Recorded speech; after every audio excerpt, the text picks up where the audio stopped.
Et on va expliquer la paye. On explique la paye. Il y a grade salarial, il y a déduction, il y a paiement du salaire, il y a ça. Grade salarial, il y a catégorie A, catégorie B, catégorie C, ou n'importe quelle catégorie que vous choisissez. Catégorie A, on peut dire que les gens qui touchent les plus grands salaires dans une entreprise ou une école. Catégorie B, moyenne. Catégorie C, le plus petit, comme peut-être les gens qui nettoient le sol. Il y a aussi les déductions. Peut-être on peut payer le salaire à une personne, mais peut-être 300 000. Mais si on définit les déductions ici et on ajoute ça au niveau du salaire, ça veut dire qu'il y aura les pourcentages qui seront réduits dans votre salaire. Peut-être la taxe CNPI, les impôts, tout ça, on définit ça ici. Paiement du salaire, ça on utilise pour payer les enseignants avec les employés, tout ça. Ici, là, maintenant, on a envie de voir les historiques, les salaires qui ont été payés. Là, on va définir le grade salarial ici. Catégorie A, catégorie B, catégorie C. On peut définir catégorie A ici. On peut dire que catégorie A, salaire de base, peut-être c'est 200 000. 200 000. Salaire de base, 200 000. On lui paye 200 000, mais aussi, on a envie d'augmenter 20 000 à lui pour loyer. Vous voyez que ça quitte à 200 000. Salaire net, c'est maintenant 220 000 parce qu'on a augmenté 200 000, 20 000 pour loyer. On peut aussi augmenter le transport, peut-être 10 000. C'est maintenant 230 000, vous voyez. On peut aussi dire que pour la santé, on peut mettre 15 000 pour la santé. Elle est maintenant à 245 000. C'est ça. Ici, taux horaire au fil du temps, fonds de prévoyance, ça, on définit. Maintenant, quand on vient maintenant au taux horaire, si, quand une personne travaille, on dit qu'à l'école, on va faire un calcul ici nous tous. Donc, on doit être très attentif. Ça, c'est taux horaire hors temps. La traduction a été mal faite. Ça veut dire que ça, ce n'est pas le temps du travail. Peut-être les enseignants travaillent de lundi jusqu'à vendredi. Oui, ils travaillent de lundi jusqu'à vendredi. Si ils travaillent de lundi jusqu'à vendredi, et peut-être samedi encore, ils viennent travailler. Samedi, là, ce n'est pas dans les heures de travail. Donc maintenant, avant ceci, on vient d'abord ici. On va d'abord calculer ça avant de mettre ça. Heure horaire. On doit juste faire une estimation. Si vous payez 200 000 comme salaire de base. Si vous payez 200 000 comme salaire de base, on va juste dire que, ok, on va se focaliser à ça. C'est le salaire total qu'une personne va recevoir. Une personne reçoit ça mensuellement. Ça, c'est le salaire mensuel. Ça veut dire que salaire pour 30 jours. Je vais ouvrir ma calculatrice.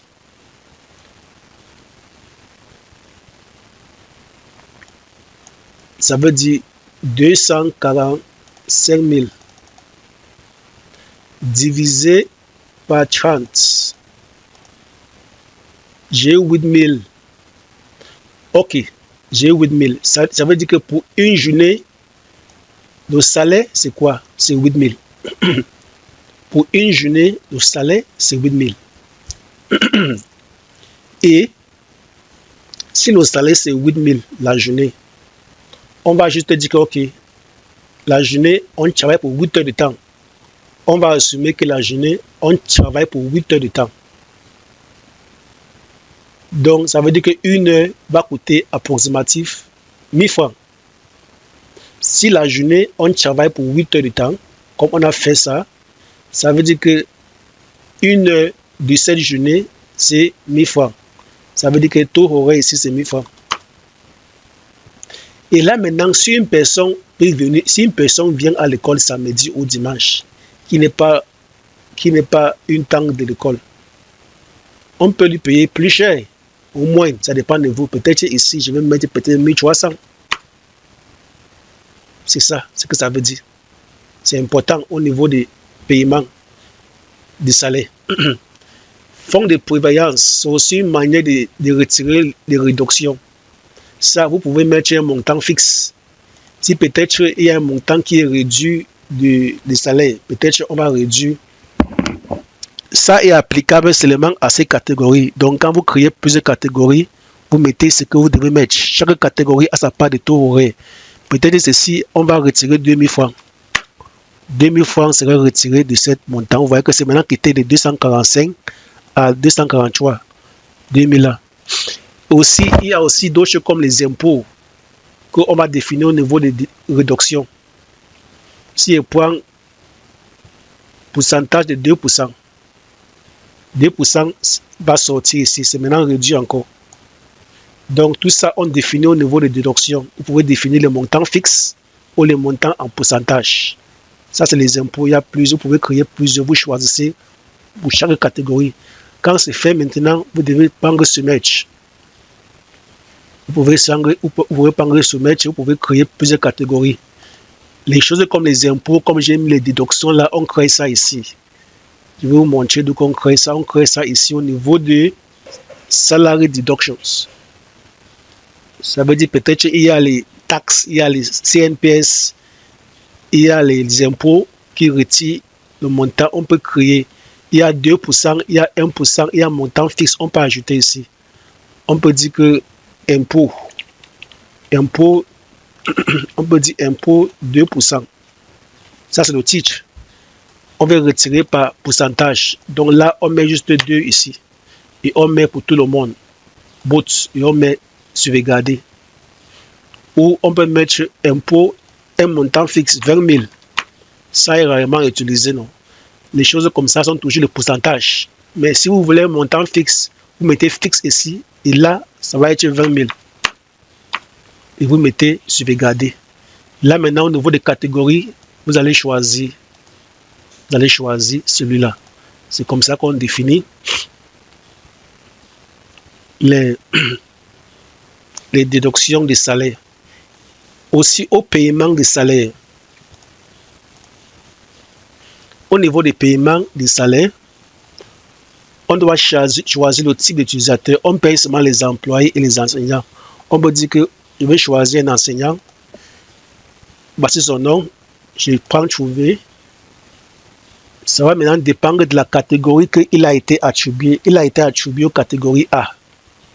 S'il a été attribué aux catégories A, ce n'est pas bon. Comme la catégorie A montre beaucoup de choses de 0,0, on va changer un étudiant.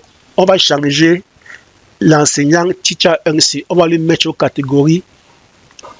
On va lui mettre aux catégories A qu'on vient de créer pour avoir plusieurs options pour lui manipuler.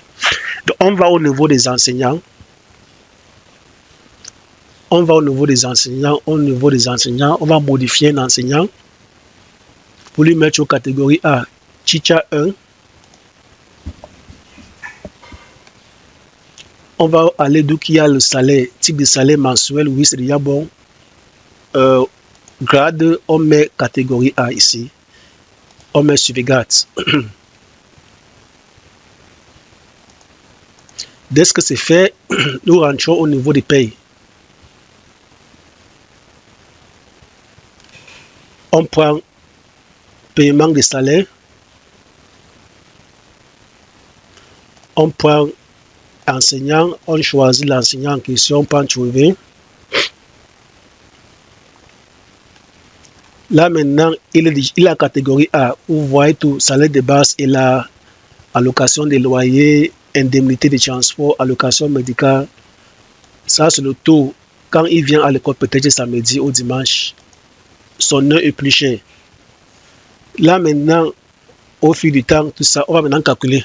Ok, on a maintenant envie de payer cet enseignant. Maintenant, l'enseignant dit que non, moi j'étais arrivé, moi je suis venu à l'école aussi samedi et dimanche. Donc j'ai travaillé plus. Ok, vous êtes venu à l'école samedi pour combien de temps? Si c'est 5 heures de temps, sans problème. Vous êtes venu dimanche. Oui, dimanche, moi j'étais là pour 2 heures de temps. Ça veut dire qu'il a 5 plus 2 heures de temps. Ou on peut dire que samedi, il est venu pour 5 heures. Dimanche, il est venu pour 5 heures. Donc là, on met 10 heures de temps. Donc, il a travaillé 10 heures de temps additionnel. Vous voyez. Ok, si on retire ça, si c'est 0 là-bas, si c'est 0, son salaire qu'on va lui payer, c'est ça ici, 245 000. C'est ça ici. Donc, s'il a travaillé pour 5 heures plus 5 heures, 2 jours additionnels, on met les 2 jours là. Le salaire est quitté de 245 000 à 258 000. Vous voyez? C'est ça. Donc, ça a augmenté ici. Donc, si peut-être il a eu un bonus, peut-être il a beaucoup travaillé, on veut augmenter l'argent à lui, on peut dire que peut-être on va encore augmenter 2000. Il est maintenant quitté de 258 000 à maintenant 260 000. Peut-être le directeur est énervé ou il a fait une chose qui n'est pas bon, on a envie de soustraire le salaire. On dit que non, tu as moins 10 000. On met 10 000 là, le salaire va réduire avec 10 000. Au lieu de 260 000, il croit qu'il va recevoir 250 000. Quand tout est bien, on lui paye pour quel mois? Peut-être c'est le mois de juin.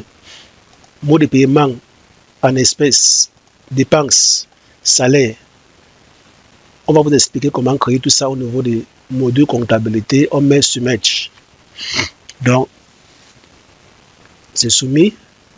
On peut voir voici le bulletin de paye qu'on peut personnaliser selon vous. Là maintenant, on peut maintenant rentrer.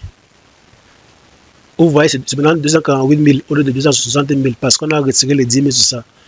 On peut maintenant partir au niveau des historiques des salaires. On peut voir les salaires qu'on a payés.